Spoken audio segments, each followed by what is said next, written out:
Chapter 4 Culture. Cultures are created to protect power structures. Culture is the enforcer of authority. Culture distorts principles in order to defend the authority of evil. Culture must convince you that it is not wrong when law subjugates your worth and destroys your freedom. Culture convinces people of this by perverting the concept of morality. Morality is liberty. Immorality is evil. The exercise and defense of freedom are moral. The destruction of freedom is immoral. This is the pure truth of morality. Prudence is the proper application of principle. Imprudence is foolishness.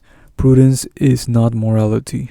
It is not immoral to kick a heavy stone with your bare foot, but it would probably be foolish. Prudence is a question of applying the principles and wisdom you have gathered in your life to achieve the goals you have for yourself. This is made possible by liberty. Without liberty, prudence is meaningless. Morality must come before prudence. The great lie of culture is that authority is not bound by morality and that authority can enforce its own prudence upon you. The great lie of culture is that you are worth less than law. Cultures teach that intentions of prudence can be enforced by law. In this fashion, they gain excuse to control the lives of people. In order for people to learn, grow, and find happiness, people must be free to test their understanding of principles. With freedom, they can do this by a process of faith, trial, and error. In this fashion, children grow from immaturity to maturity. In this fashion, human beings gain wisdom. Cultures are agents of evil. The objective of evil is the damnation of your ability to grow strong in wisdom. The objective of evil is the destruction of your worth. In order to gain control over you, culture spreads the lie that authority is not bound by morality. It teaches that authority can destroy freedom at will, and claims prudence as the reason you should willingly submit. In the name of defending you, culture claims that the destruction of freedom is morality. Cultures pretend that evil is good and that good is evil. Prudence can be found all around you. It is found in the choices you make every day. Even when a mistake is made, you learn prudence. Prudence cannot be enforced. To enforce prudence is law. Law is a lie. Without the freedom to choose, you cannot learn prudence. You cannot be happy. Morality can be found all around you. Wherever you find it, you will find joy. Wherever you find morality, you will find misery. Culture enforces authority by destroying freedom with law. This is immorality. Control of speech. Speech is controlled by culture because speech advances wisdom. Human communication accelerates growth and learning on an exponential scale. People learn principles on their own through experimentation with their environment, but they learn far quicker when they are able to communicate their thoughts through speech. Speech is the single most powerful tool of humanity. Through it, children and adults alike accelerate knowledge in anything they desire to learn. Culture cannot afford the rapid spread of human understanding. Should people learn their own worth and potential, they would never submit to the artificial authorities placed over them. Culture is about control. Cultures are designed to protect the powerful, to protect those in authority. Its job is to make sure that speech cannot flow freely. To accomplish this, it establishes a pattern of subversion of thought and propriety of speech. Authority is unquestionable. Culture first labels the questioning of authority as immoral. The rule of law, absolute respect for law enforcement, character in politics, and the nobility of king are all examples of cultural subversion of thought. Culture cannot allow people to question their allegiance to a specific law, or a specific king, or a specific system of authority. Instead, it teaches that these things are above question. It is never permitted to question the king, dictator, or democracy. In every culture ever designed, authority is supreme over humanity. The highest extreme of questioning authority is discussing the assassination of authorities. Even to print a line of text such as this will bring shivers to those who live under any culture. This is the grip that culture has upon speech. Questioning whether authority is right or wrong is not allowed. The system is above you. You will not fight back. Though law considers itself moral for defending itself with violence, it will teach you that you are moral for even thinking about defending yourself against it. Lesser taboos on questioning authority exist in varying form in the cultures of history. In modern times, this is most obvious in the shame brought upon anyone who questions the respectability of police, public education teachers, or other public employees. Their work is considered to be above the work of everyone else. Their actions in their jobs are beyond reproach because they are agents of authority. It is sometimes called respect for the office or position. Questioning the right to interfere with your life will bring you the scorn of culture. This is the control of speech. Further examples exist in the belief that paying taxes is noble. Not one person would pay them if they didn't have to. Not one person pays $1 more than is demanded of them under threat of imprisonment. And yet, throughout culture, you hear people speak of the nobility of paying taxes. Taxpayer is the title given by those seeking legitimacy in political arguments. Culture teaches that good people are those who allow themselves to be extorted and controlled without thinking. Obedience to arbitrary law under the rule of law is labeled character. The more destructive a law is to humanity, the more praise of nobility culture will give to them who obey it. If authority is not questioned, if it is accepted as the proper rule over men, slavery is the result. Germans failed to question the culture imposed upon them by the National Socialist Party. Their servitude to Adolf Hitler and his war machine were the result. Billions failed to question the culture of brotherhood championed by communism. Totalitarian slavery and the deaths of 100 million people was the result. Large or small, when you yield your mind to culture, it will make a tool of you for its own purpose. It begins when you limit your speech out of fear of culture. Diversion of propriety. The next step in the cultural manipulation of speech is the creation of propriety and politeness. These define the artificial enemies of society that culture would have you focus on instead of authority. They are designed arbitrarily to divert attention from the evil of authority. What would the world be like if you were free to open your mouth? The minds of people are tethered under ideas called cultural propriety, political correctness, and politeness. Political correctness is engineered slavery. It focuses attention on controlling the speech of people in such a way that they believe the enemy of people is impoliteness. They are taught to believe that they are naturally racist, sexist, and bigots. Only when culture keeps a tight control on speech are people safe from their own demons. Culture teaches the limited value of people. Coarseness of language is the shameful speaking of words or concepts outside the propriety of culture. While there is nothing evil in a word, and languages are reinvented and molded every day, culture would have us believe that the words we use are where evil lives, instead of the crushing of the human spirit employed by authority. A curse is a wish of harm upon a person. Swearing is an oath of action. Yet both of these things have been perverted so as to teach you that speech is what is evil, and not the destruction of freedom that evil people employ. Every time you find an element of speech that is culturally unacceptable to speak, you will find a scapegoat. The specific instance is irrelevant.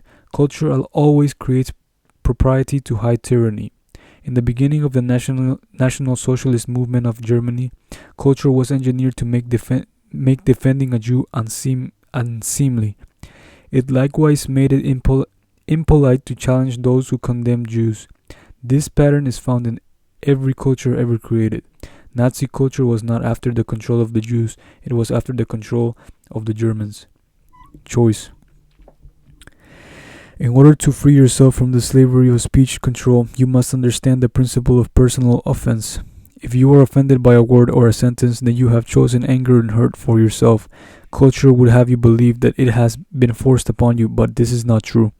Culture would have you believe that evil is found in the discussion of ideas or the passing of intentional or unintentional insults. It would have you believe that certain words or allusions are where evil is to be found within society. If evil can create the enemy of speech, it can convince you to yield to its control. This is the design and purpose of culture. Though people are always freely, entirely justified in taking offense at speech, it is nonetheless their full choice. They have the freedom to feel anything they want when they hear the mind of another person. Yet the solution offered by culture is to force speech into a manner conducive to culture's taste. Once you believe that the control of speech is noble, You will not wonder at why it's improper to question authority, crushing the human spirit. While arbitrary culture is found amongst adults everywhere on earth, it is most easily viewed amongst children. Culture creates ideas of style compulsion, body image compulsion, and action compulsion. To prefer pink over blue is personal preference. To wear blue because you fear wearing pink is the destruction brought by arbitrary culture. Cultures limit the choices available to people by creating arbitrary rules for your life and enforcing them with peer pressure. Crushing the spirit of people allows culture to gain their obedience. When people fear standing tall because they believe they are not sufficiently attractive, wealthy, or educated, culture is crushing their spirit by teaching them that they have limited worth. People who do not know their own value are easy to control. The pressures applied amongst children are a paradigm of the culture of more powerful evil. Those children who are the most adept of understanding how to conform to cultural norms and apply the strictest enforcement against everyone else are the ones who gain social power. This is the type and the shadow of the culture of nations and kings. A model citizen of culture is one who patterns themselves precisely to the ideals of culture. In premise, this means style, speech, education, and economics. In reality, this means obedience. Culture teaches people to idolize the perfect citizen. It does so because it desires your obedience as well. These people are rewarded by society for being easily molded by culture.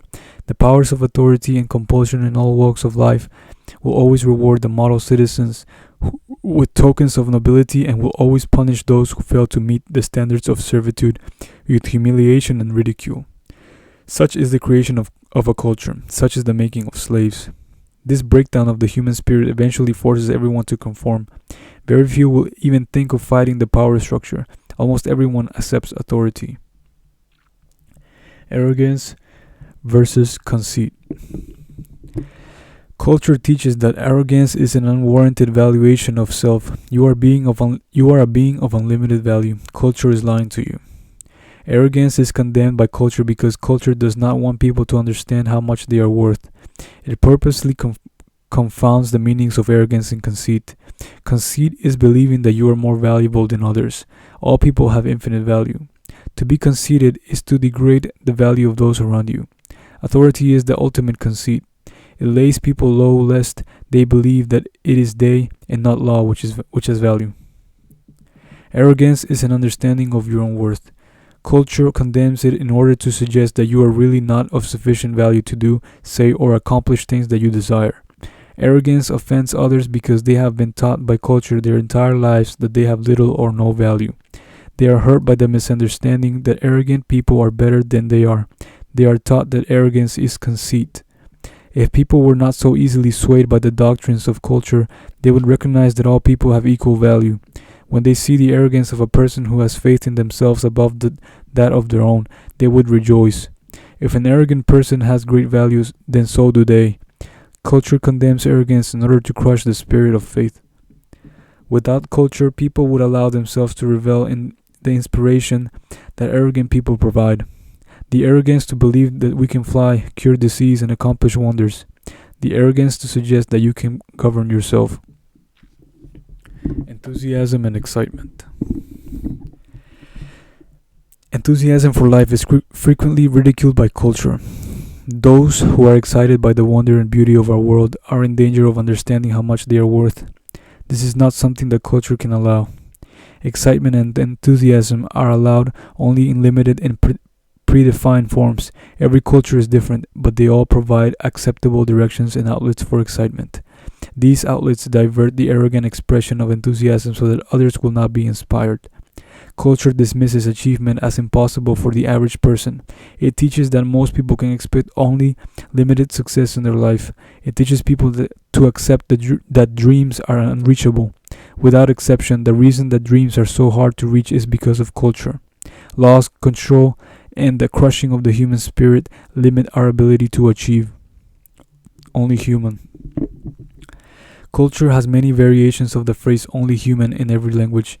The phrase implies the ultimately limited value of people. The phrase is a lie. People have an unlimited capacity for intelligence. Things in the realm of the supernatural in ancient times are commonplace today. Principles that are amazingly complex become simple to intelligent beings as they are understood. With freedom, the more you grow in learning, the more wisdom opens your mind to the purity of our reality. Cultures frequently teach that intelligence is hereditary. In conjunction with the notion that the powerful are more intelligent, this teaching is designed to imply that those in authority rightfully belong there.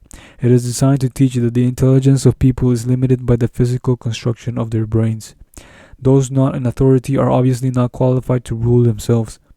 Culture needs people to accept limitation in order to swallow obedience. Glorification of historic evils. Contemporary culture has a tendency to romanticize the evils of history. Genocidal warlords such as Alexander are given the title Great.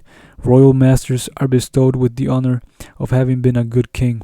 Communism slavery is venerated under the pretense that Joseph Stalin was the reason the system failed. The murders of law enforcement are painted white under the banner of defending the rule of law. Bloodbaths are idealized in the loyalty of armies. Culture would have us ignore the nature of history. It would have us believe that they are fantasies and stories instead of the struggle of humanity against evil. Billions have lost their lives struggling against tyranny. The lesson of history is not the honor of slaves, or the good of a system, or the nobility of a king. It is the nature of evil that we must learn. Do not let culture cloud your knowledge of history by glorifying tyranny. This clouding of tyranny is found in every culture on earth today, and obscures the same tyranny found in the past. Those who facilitated tyranny served as the enablers of authority. I am just doing my job. Culture will not question what the job was. Culture would not allow you to believe that people have any responsibility to disobey the evil of authority. Nazis, communists, and warlords alike. Culture teaches us that the average butcher of history was just doing his job. Culture glorifies the evils of history and teaches that today's blind obedience to authority is nobility. The same blinding of the mind is used by the cultures of the past is used by culture today. How correct law pretends itself to be is irrelevant. In order to enforce authority, you must destroy liberty. Obedience. Obedience to authority is the only objective of culture. It has 1,000 facets and 1,000,000 lies, but its design is always obedience. Chivalry was the code of honor created by royalty in the Middle Ages. This honor consisted of blind adoration of knights and noblemen. Peasants and serfs were taught that those who ruled over them and enforced the law of the king were always respectable and moral. The objective was the obedience of human beings to authority. The teachings of chivalry was that the knights of law enforcement had more value than everyone else. Patriotism is the code of honor created by nations in modern times. This honor consists of total allegiance to whomever controls the nation at the moment. Patriotism offers no choice. You cannot choose which nation to support. You are a slave by birth. You cannot refuse obedience. All law has total claim to you. Patriotism teaches that the nation is glorious and strong, and that people have value only inasmuch as they bow to it. The rule of law is the code of honor created by democracy. It teaches that honor is found in obedience to the law. This code teaches that you cannot examine what the law says, or who wrote it, or why. The rule of law demands total obedience. Law is a weapon, and obedience is its design. The rule of law equates criminality with morality. The rule of law teaches that law has more value than people. All cultures call disobedience treason, and scare people with ideas of treachery against what is right and proper. Treason is the premise that it is wrong to disobey the interest of authority. The truth is that it is wrong to compel others to action against their will.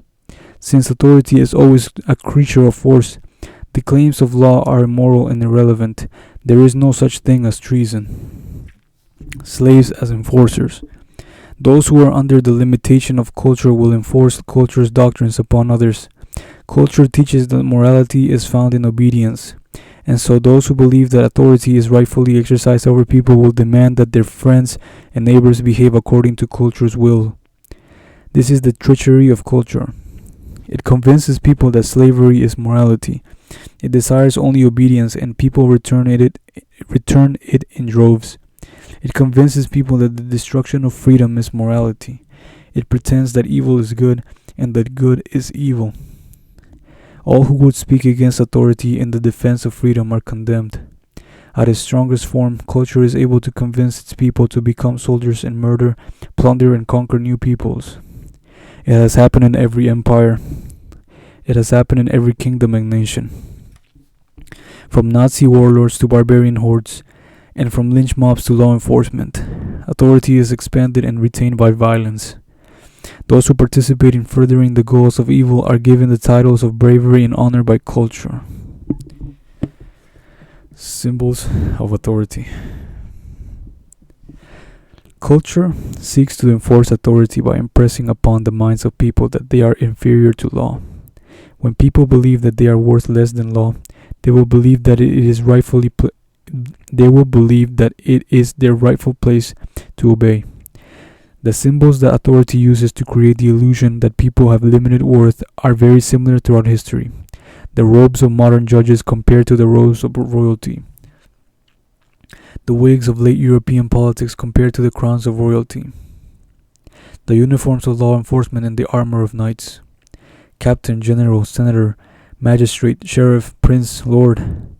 Titles, clothing, and badges have been used in every culture in history to create the illusion of authority. Culture forces the mind on symbols such as honor, loyalty, devotion, and duty. Such symbols are not new. It is easy for most people to recognize the foolishness of loyalty to king, dictator, or communism.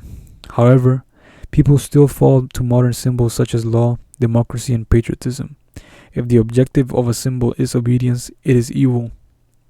Police officers carry badges to show that they are duly authorized enforcers of the law. They enforce the law upon you, but you did not authorize them. This is the illusion of authority.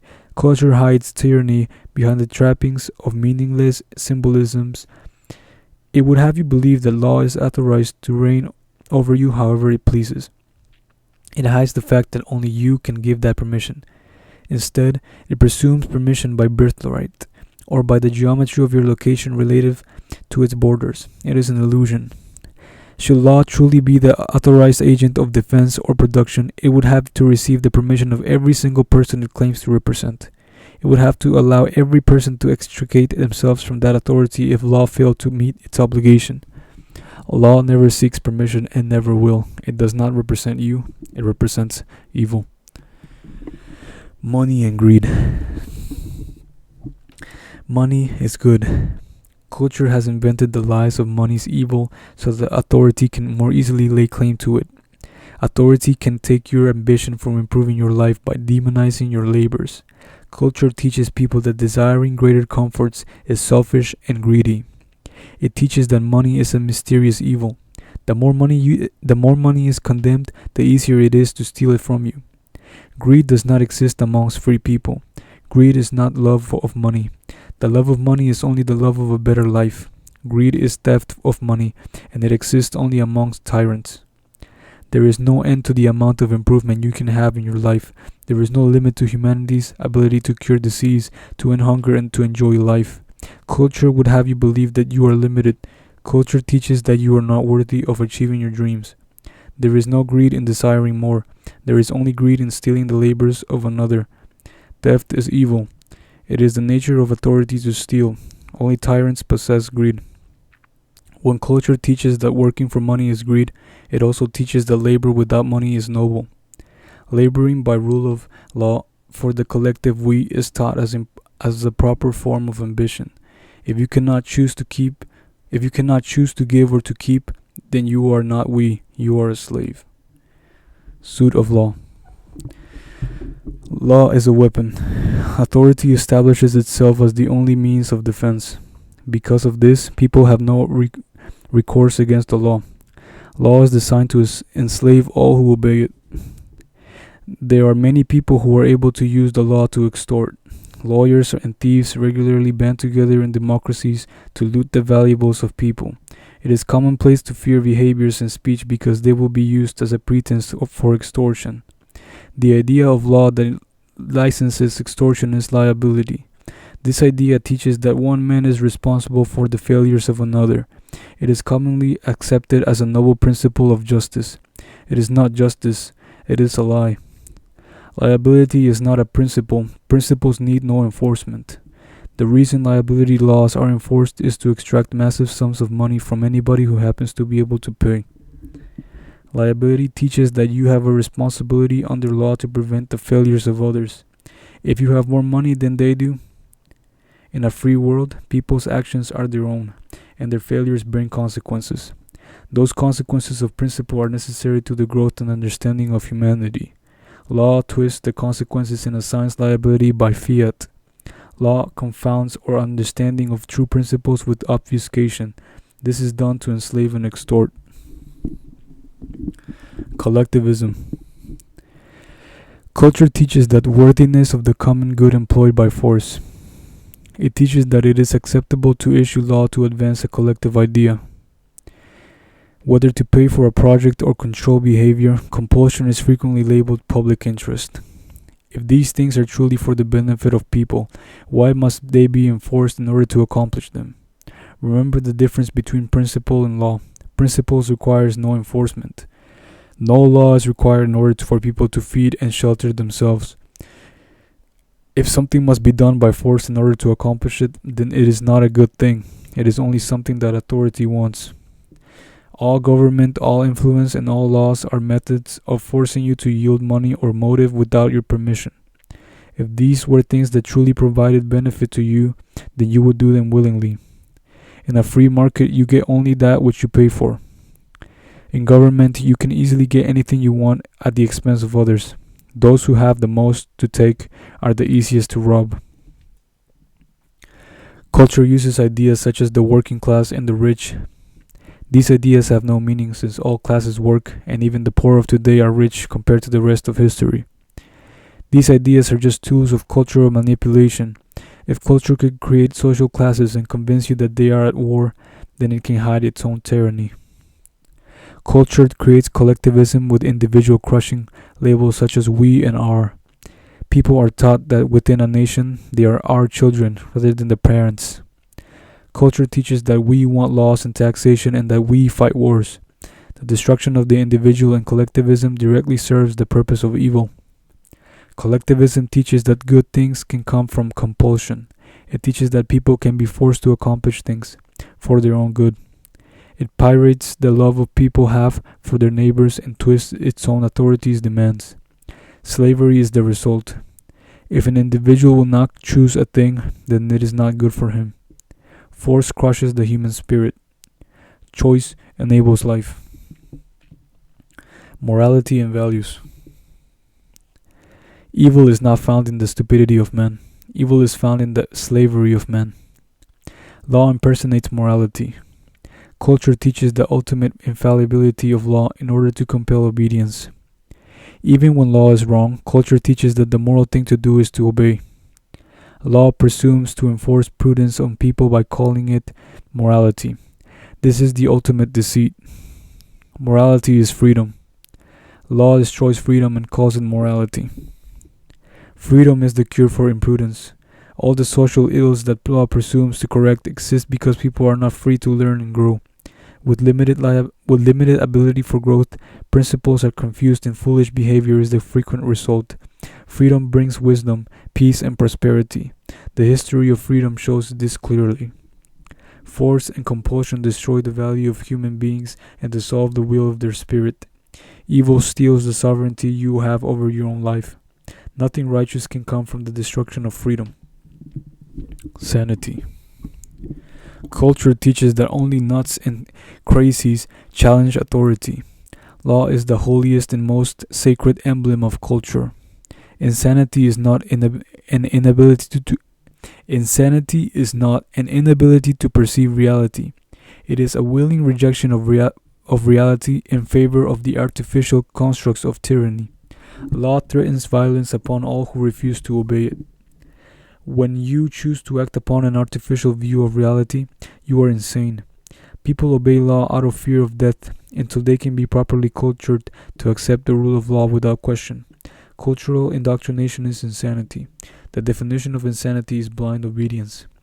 It is insane to believe that those in power over people rightfully belong there. It is insane to assume that they will always be there. It is insane to believe that law has the right to command the obedience of people. The culture of royalty. The culture of patriotism and the culture of law are all insanity.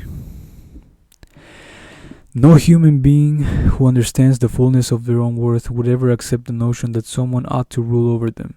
It is the function of culture to blind the eyes of people to their own worth and to deafen their ears to any speech that may teach them. When cultural influence is at its peak, insanity ravages the mind. Obedience is the object of authority, and authority wants no possibility of rebellion.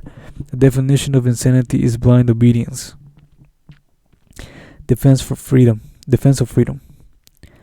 Culture teaches that only police have the right to defend. It teaches that only authority has the right to decide if you are worthy of defense and what level of defense it will provide.